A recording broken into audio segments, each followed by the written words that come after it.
Hello everyone. Today we will study about corrosion.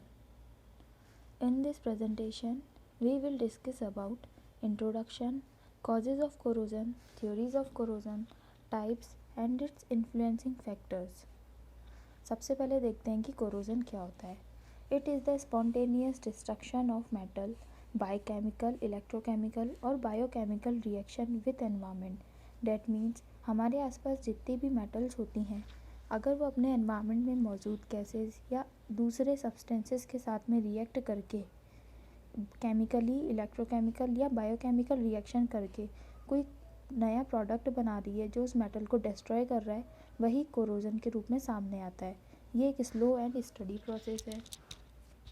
इसके example है rusting of iron, जिसके अंदर आयरन की सरफेस पे मॉइस्चर की प्रेजेंस में एक रेड कलर का स्केल या फिर पाउडर का फॉर्मेशन हो जाता है, जो कि असल में फेरिक ऑक्साइड है. कोरोजन के इफ़ेक्ट्स, इसकी वजह से मशीन या डिवाइसेस और जो भी मेटल के बने हुए ऑब्जेक्ट्स होते हैं उनका डिस्ट्रक्शन होना चालू हो जाता है. इसके अलावा इसमें बहुत सारे टॉक्सिक सब्सटेंस भी रिलीज़ होते हैं. साथ ही साथ ये मशीन की एफिशिएंसी को रिड्यूस कर देता है और मेंटेनेंस कॉस्ट को बढ़ा देता है. Now we will see causes of corrosion, कि कोरोजन आखिर होता क्यों है. जनरली जितनी भी मेटल्स हैं वो दो फॉर्म में मिलती हैं, नेटिव स्टेट में या फिर कंबाइंड स्टेट में. नेटिव स्टेट का मीनिंग है कि अर्थ के क्रस्ट में मिलने वाली बहुत सी ऐसी मेटल्स हैं जो नॉन रिएक्टिव होती हैं. उन्हें नोबल मेटल्स भी बोलते हैं, क्योंकि उनमें कोरोजन के लिए अच्छा रेजिस्टेंस पाया जाता है, यानी उनमें जंग नहीं लगता. इसका एग्जांपल है गोल्ड, प्लेटिनम एंड सिल्वर. और कंबाइंड स्टेट में मिलने वाली मेटल्स हाईली रिएक्टिव होती हैं, तो वो अपने एनवायरनमेंट में मौजूद गैसेस एट्सेट्रा से रिएक्ट करके स्टेबल कंपाउंड्स बना लेती हैं. ये स्टेबल कंपाउंड्स मिनरल या फिर और के फॉर्म में मिलते हैं. Now we will see metallic corrosion. ये कंबाइंड स्टेट ऑफ मेटल्स को बहुत अच्छे से एक्सप्लेन करता है. जब भी हम मेटल्स को ऑर्स या फिर मेटेलिक कंपाउंड से एक्सट्रैक्ट करके डेली लाइफ में यूज़ करते हैं, तो ये एक्सट्रैक्टेड मेटल थर्मोडायनेमिकली अनस्टेबल होती है. इसीलिए ये एनवायरनमेंट में मौजूद गैसेस और दूसरे एलिमेंट्स के साथ रिएक्शन करके एक थर्मोडायनेमिकली स्टेबल कंपाउंड्स को बना देती है और उसके बाद में वापस से डिके होना स्टार्ट हो जाती है. ये newly formed stable metallic compounds जो हैं अपनी इन प्रॉपर्टीज़ को खो देते हैं, जैसे कि lustre, hardness, electrical conductivity etcetera. There are main two theories of corrosion, dry और chemical corrosion and second is wet और electrochemical corrosion. ड्राई कोरोजन नाम से समझ आ रहा है कि ये ड्राई कंडीशन में होता है, यानी मॉइस्चर की एब्सेंस में होता है. इसमें मेटल्स पे एनवायरमेंटल गैस का डायरेक्ट अटैक होता है. ये एक सेल्फ कंट्रोल प्रोसेस है. इसके अंदर ये एनवायरमेंटल गैसेस अटैक करती हैं oxygen, halogen, sulphur dioxide, nitrogen etcetera. साथ ही साथ इसकी वजह से आयरन की सरफेस पे एक माइल्ड स्केल का फॉर्मेशन हो जाता है. जबकि इलेक्ट्रोकेमिकल कोरोजन के अंदर इलेक्ट्रोलाइट या किसी तरह के मॉइस्चर की प्रेजेंस होना ज़रूरी है, जिसकी वजह से मेटल की सरफेस पे एनोडिक और कैथोडिक रीजन बन जाते हैं. ये कंटिन्यू प्रोसेस है. इसका एग्जाम्पल है rusting of iron in moisture. अब हम देखेंगे ड्राई या केमिकल कोरोजन के टाइप्स. क्योंकि ये एनवायरमेंटल गैसेस के मेटल के ऊपर अटैक होने से होता है, तो अगर ऑक्सीजन के थ्रू अटैक हो रहा है तो ये फर्स्ट टाइप है बाय ऑक्सीजन और ऑक्सीडेशन. जब मेटल पर ऑक्सीजन मॉइस्चर की एब्सेंस में अटैक करती है तो ये कोरोजन होता है. लिथियम, सोडियम, मैग्नीशियम जैसी मेटल लो टेम्परेचर पे, जबकि बाकी सभी मेटल्स हाई टेम्परेचर पे ऑक्सीडाइज हो जाती हैं. इसका मैकेनिज़्म कुछ इस तरह से है कि जो मेटल है वो अपने इलेक्ट्रॉन्स को डोनेट कर देता है और पॉजिटिव आयन बनाता है, जबकि ऑक्सीजन इस इलेक्ट्रॉन को एक्सेप्ट करके ऑक्साइड बनाता है. तो ये मेटल आयन और ऑक्साइड आपस में रिएक्शन करके मेटल के ऑक्साइड्स बना देते हैं, जो कि मेटल की सरफेस पे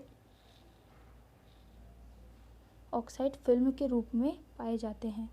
ये लेयर 3 तरह की हो सकती है, स्टेबल, अनस्टेबल और porous layer. Stable layer surface पे प्रोटेक्टिव नेचर की होती है, टाइटली अटैच्ड होती है और स्टेबल होती है, जबकि अनस्टेबल लेयर नोबल मेटल्स के साथ बनाई जाती है। क्योंकि नोबल मेटल ऑक्साइड के फॉर्म में रहती नहीं है, तो ये वापस से मेटल और ऑक्सीजन में डिकम्पोज हो जाती है। जबकि पोरस लेयर में क्रैक्स पाए जाते हैं, जिसकी वजह से ऑक्सीजन इसमें एंटर करके वापस से कोरोजन को कंटिन्यू रखती है और मेटल को डिस्ट्रॉय कर देती है। यहाँ एक बहुत इम्पॉर्टेंट रूल काम करता है, पिलिंग बेडवर्थ रूल। इस रूल के अकॉर्डिंग अगर बनने वाली ऑक्साइड लेयर का वॉल्यूम मेटल के वॉल्यूम से कम है, तो ये ऑक्साइड लेयर का नेचर पोरस या फिर नॉन प्रोटेक्टिव टाइप का होगा, यानी कि ये मेटल को आगे वापस से प्रिवेंट नहीं कर पाएगी कोरोजन होने से। जबकि अगर ऑक्साइड लेयर का वॉल्यूम मेटल के बराबर या उससे ज़्यादा हो, तो ये प्रोटेक्टिव नेचर की स्टेबल लेयर बनाएगा।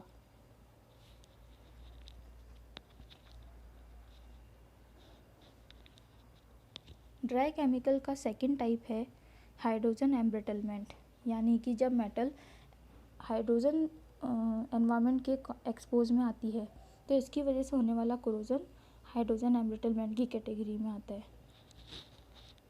यहाँ आयरन हाइड्रोजन सल्फाइड से रिएक्शन करती है और उसके बाद हाइड्रोजन सल्फाइड से रिएक्शन करके आयरन सल्फाइड बनाती है और एटॉमिक हाइड्रोजन के मॉलिक्यूल्स को फ्री करती है। ये एटॉमिक हाइड्रोजन आपस में कंबाइन होकर के हाइड्रोजन गैस का एक मॉलिक्यूल बना लेते हैं, जो कि मेटल के वॉइड्स में कलेक्ट होकर के हाई प्रेशर और क्रैकिंग को जनरेट करते हैं, जिसकी वजह से मेटल का आगे चल के लॉस होता है। Third type is decarburisation. अगर स्टील वापस से हाई टेम्परेचर पे हाइड्रोजन के एनवायरनमेंट में एक्सपोज हो, तो एटॉमिक हाइड्रोजन बनती है, लेकिन ये वापस से हाइड्रोजन गैस बनाने की जगह कार्बन के साथ में रिएक्ट करता है, जिसकी वजह से मीथेन गैस बनती है। ये मीथेन गैस भी वापस से वॉइड यानी कि फ्री स्पेस के अंदर कलेक्ट हो जाती है और स्टील के अंदर मौजूद कार्बन कंटेंट को रिड्यूस कर देती है। ये कार्बन कंटेंट का रिड्यूस होना ही डीकार्बोराइजेशन कहलाता है, जिसकी वजह से वापस मेटल में क्रैकिंग और हाई प्रेशर जनरेट हो जाता है। Now there is principle and mechanism of electrochemical corrosion. This process involve formation of anodic and cathodic area, presence of a liquid electrolyte, यानी कि जिस मेटल का कोरोजन होना होता है उसके ऊपर एनोडिक तथा कैथोडिक ये दो तरह के एरिया फॉर्म हो जाते हैं, और ये केवल एक इलेक्ट्रोलाइट या किसी तरह के लिक्विड सॉल्यूशन की प्रेजेंस में ही होता है। यहाँ पे आप कोरोजन केवल एनोडिक एरिया पे होता है, कैथोडिक रीजन पे कोई कोरोजन नहीं होगा।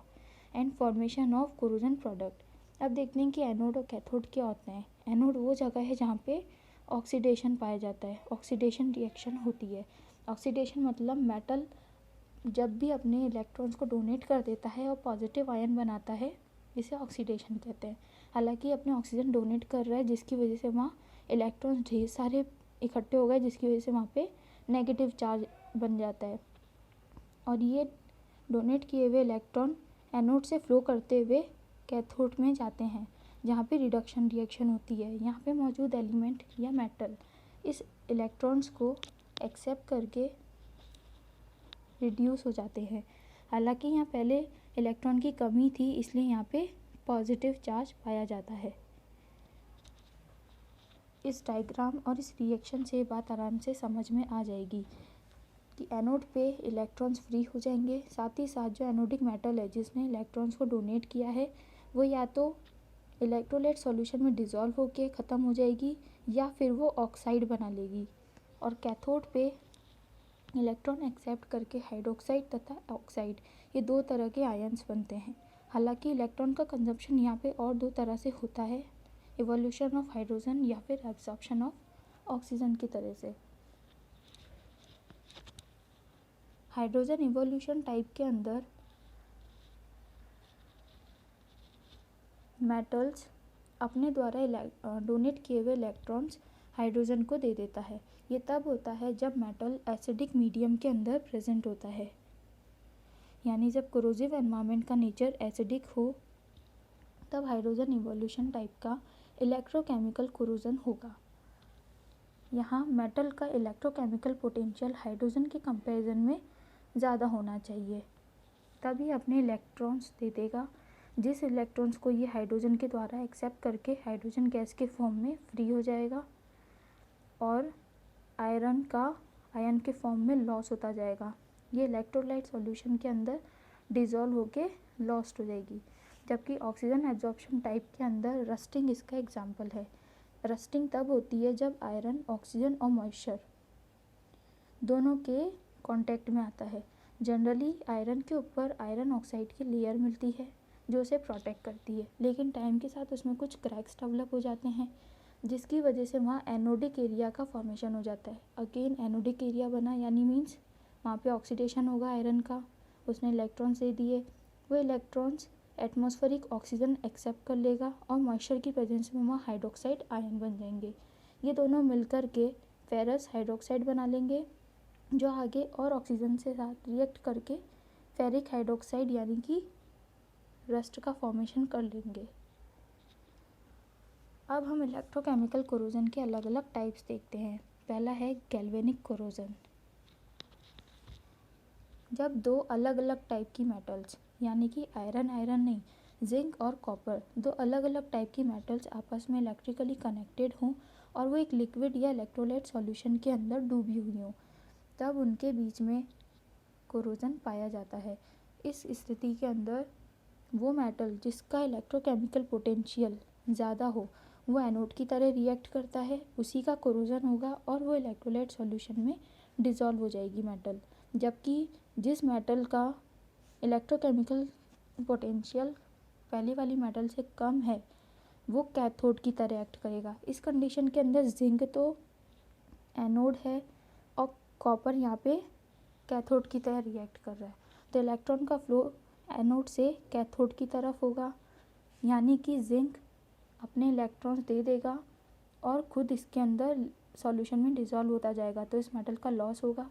जबकि ये डोनेट किए हुए इलेक्ट्रॉन कॉपर जो कि इलेक्ट्रोलाइट सॉल्यूशन में ऑलरेडी प्रेजेंट है एक्सेप्ट करते जाएंगे और इस कैथोड पे आके ऐड होते जाएंगे। जनरली ये एक तरह का प्रोटेक्टिव मेथड है बहुत सारी मेटल्स को कोरोजन से बचाने के लिए, जिसमें एक मेटल अपना सेक्रीफाइस देके दूसरी मेटल को प्रोटेक्ट करती है। Second type is concentration cell corrosion. इसके और भी दूसरे नाम हैं waterline corrosion and differential aeration corrosion. ये तब होता है जब केवल एक ही टाइप की मेटल हो लेकिन उस एक ही मेटल की अलग अलग जगह पे, एक सरफेस पे अलग अलग जगह पे एयर का कंसंट्रेशन अलग अलग होने से एक तरह का पोटेंशियल डिफरेंस क्रिएट हो जाता है। इसको इस एग्जांपल से समझ सकते हैं, जैसे यहाँ जिंक रॉड है इस डायग्राम में जो कि पानी में आधी डूबी हुई है, तो जो पानी में डूबा हुआ पार्ट है वहाँ पे ऑक्सीजन की कमी है, यानी ये पुअर ऑक्सीजनेटेड एरिया है। जबकि बाहर का एरिया जो कि हवा के कांटेक्ट में है वहाँ पे ऑक्सीजन ज़्यादा है, ये एरिया मोर एरेटेड है। तो इस रूल के अकॉर्डिंग जब पुअर ऑक्सीजनेटेड एरिया होता है वो एनोड की तरह बिहेव करता है और उसी का कोरोजन होगा, यानी पानी के अंदर डूबा हुआ हिस्सा में जो मेटल है वो अपने इलेक्ट्रॉन्स डोनेट कर देगा, ठीक है, और इस सॉल्यूशन के अंदर डिज़ोल्व होती जाएगी मेटल। जबकि कैथोड जो कि बाहर वाला एरिया है, तो यहाँ पे ऑक्सीजन ऑलरेडी प्रेजेंट है, वो इस वाटर के साथ में रिएक्ट करके इस इलेक्ट्रॉन को एक्सेप्ट करेगा और हाइड्रोक्साइड आयन बनाएगा। तो ओवरऑल रिएक्शन के अकॉर्डिंग हमको जिंक हाइड्रोक्साइड मिल जाएगा जो कि कोरोजन का प्रोडक्ट है। एक और चीज़ देखते हैं यहाँ पे, हालांकि यहाँ पे जो कोरोजन होता है बिल्कुल वाटर लाइन पे होता है क्योंकि यही वो सरफेस है, यही वो जगह है जहाँ पे ऑक्सीजन का कंसंट्रेशन बिल्कुल साफ साफ पता चलता है। तो कोरोजन इसी जगह पर होता है जहाँ पे वाटर लाइन होती है, इसलिए इसको वाटर लाइन कोरोजन कहते हैं। इसके अलावा एरेशन के अंदर डिफरेंस पाने की वजह से उनके पोटेंशियल और उनकी कंसंट्रेशन में डिफरेंस होने की वजह से कोरोजन हो रहा है, इसीलिए इसका नाम डिफरेंशियल एरेशन कोरोजन है। Third is spitting corrosion. ये कंसंट्रेशन सेल कोरोजन का ही एक एग्जाम्पल है। जैसे कि वहाँ हमने देखा था कि मेटल की सरफेस पे पोटेंशियल डिफरेंस क्रिएट हो चुका था कंसंट्रेशन में डिफरेंस होने की वजह से, सेम रूल भी यहाँ अप्लाई होता है। जब मेटल की सरफेस डस्ट से या क्ले से या फिर एक ड्रॉप ऑफ वाटर से ढकी हुई होती है तो ये ढका हुआ एरिया जो है वो एक कंसंट्रेशन सेल की तरह से रिएक्ट करता है।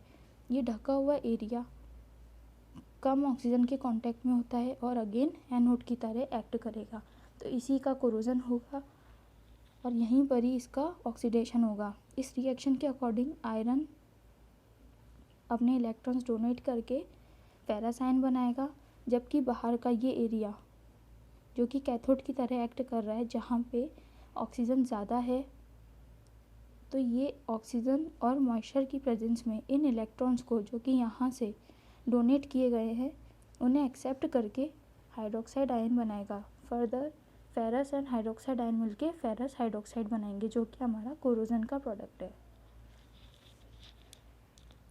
Fourth is crevice corrosion. ये सभी भी कंसंट्रेशन सेल कोरोजन के ही टाइप्स हैं। ये generally bolts, nuts, rivets, joints जो कि डोर विंडोज़ में मिलते हैं उन सभी में देखने को मिलता है। Generally metallic and non metallic materials के बीच जब कोई लिक्विड आता है और उनके बीच में क्रैक डेवलप हो जाते हैं, उस वजह से वहाँ पे भी एनोडिक और कैथोडिक रीजन बन जाते हैं जिसकी वजह से कोरोजन कैरी ऑन होता है।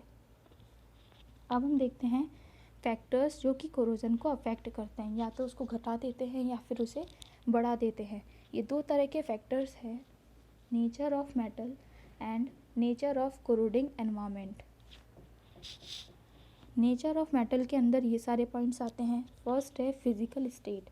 इसके अकॉर्डिंग जब मेटल के ग्रेन का साइज़, यानी कोई मेटल है अगर उसका साइज़ बहुत छोटा सा है तो वो आसानी से कहीं पे भी डिज़ोल्व हो जाएगा और उसका कोरोजन बहुत जल्दी हो जाएगा, जबकि मेटल की सरफेस अगर बड़ी है और कंपैरेटिवली इसका साइज़ ज़्यादा है तो उसका कोरोजन होने की पॉसिबिलिटी काफ़ी कम हो जाती है।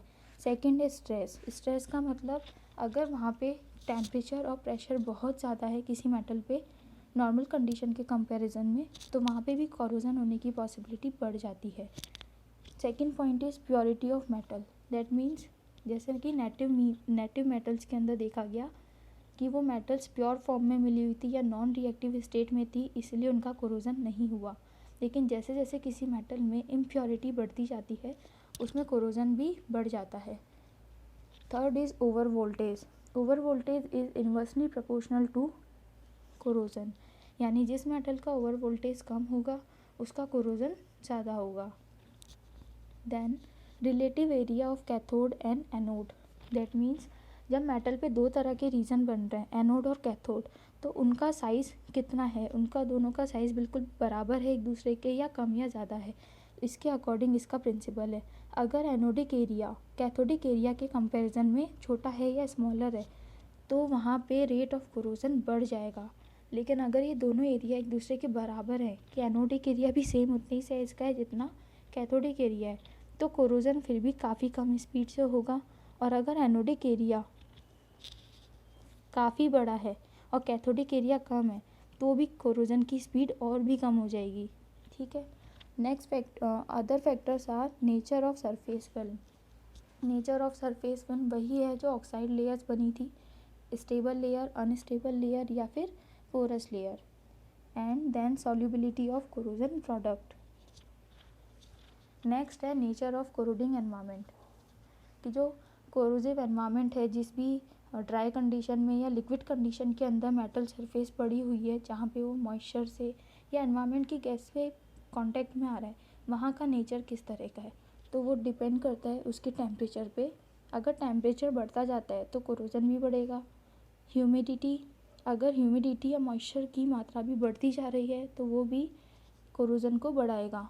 नेक्स्ट है प्रेजेंस ऑफ इम्प्योरिटीज़। बहुत सारे कोरोजिव गैसेस जैसे CO2, H2S, SO2 और fumes of HCl and H2SO4 ये भी कोरोजन को बढ़ाने में ही हेल्प करते हैं। Fourth point is suspended particles. For example compounds of electrolytes like NaCl, charcoal etcetera ये सब भी कोरोजन को बढ़ाते हैं, क्योंकि ये मॉइस्चर को एब्जॉर्ब कर लेते हैं। साथ ही साथ कुछ ऐसे भी इलेक्ट्रोलाइट्स या सस्पेंडेड पार्टिकल्स होते हैं जो बहुत सारी गैसेस को एब्जॉर्ब कर लेते हैं। तो अगर इन गैसेस को एब्जॉर्ब करेंगे तो ये कोरोजिव एनवायरनमेंट के नेचर को एसिडिक बनाएंगे या उसकी पीएच को, उसकी प्रॉपर्टीज़ को चेंज करेंगे, जो कोरोजन को बढ़ावा ही देगी। And last point is pH. Generally acidic media जो होता है, ये एसिडिक एनवायरनमेंट है, वहाँ पे कोरोजन बहुत ज़्यादा होता है, जबकि एल्कलाइन और न्यूट्रल मीडिया के अंदर कोरोजन की स्पीड कम हो जाती है। So this is all about corrosion. Thank you.